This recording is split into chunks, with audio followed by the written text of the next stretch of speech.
বিশ্ব রাজনীতির মানচিত্রে কি সত্যিই নতুন শক্তি হয়ে উঠছে ভারত? আর এই পরিবর্তনের পেছনে কি সবচেয়ে বড় ভূমিকা রাখছেন ভারতের প্রধানমন্ত্রী নরেন্দ্র মোদী? কেউ বলছেন এটি কূটনৈতিক সাফল্যের গল্প, আবার কেউ মনে করছেন এটি শুধু কৌশলী রাজনৈতিক প্রচারণা। তাহলে আসলে সত্যটা কি?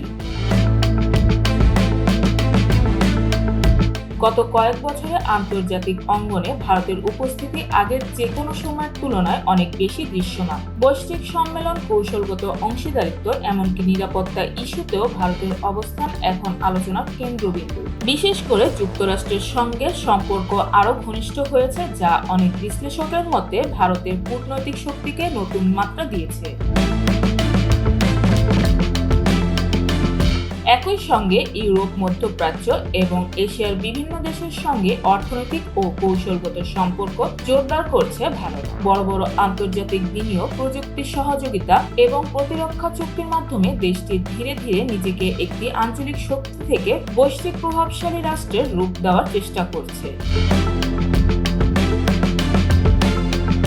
তবে এই অগ্রযাত্রা একেবারে সমালোচনামুক্ত নয়। কিছু বিশ্লেষক মনে করেন ভারতের অভ্যন্তরীণ রাজনীতি এবং মানবাধিকার ইস্যু আন্তর্জাতিক মহলে প্রশ্ন তুলছে। পাশাপাশি প্রতিবেশী দেশগুলোর সঙ্গে সম্পর্ক নিয়েও মাঝে মাঝে উত্তেজনা তৈরি হয়। বিশেষ করে সীমান্ত ও আঞ্চলিক প্রভাব বিস্তার নিয়ে বিভিন্ন সময় বিতর্ক সামনে এসেছে।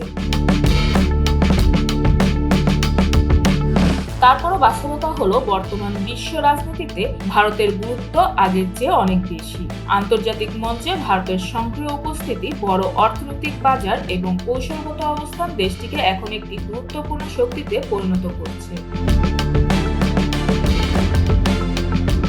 প্রশ্নটা তাই এখানে, এটি কি শুধুই সাময়িক উত্থান, নাকি সত্যি বিশ্বের রাজনীতিতে এক শক্তিশালী হয়ে উঠছে ভারত? আর এই পরিবর্তনের কেন্দ্রে থাকা নরেন্দ্র মোদীর কূটনীতি কতটা সফল, তার উত্তর হয়তো সময় সবচেয়ে ভালোভাবে দেবে। কিন্তু একটি বিষয় নিশ্চিত, বিশ্ব রাজনীতির প্রতিটি নতুন সমীকরণে এখন ভারতের নামটি ক্রমশই আরও জোরালোভাবে উচ্চারিত হচ্ছে। আর সেই কারণেই আন্তর্জাতিক অঙ্গনে ভারতের প্রতিটি পদক্ষেপ এখন নজর কাড়ছে সবার। আন্তর্জাতিক নিউজ ডেস্ক, নতুন কাগজ।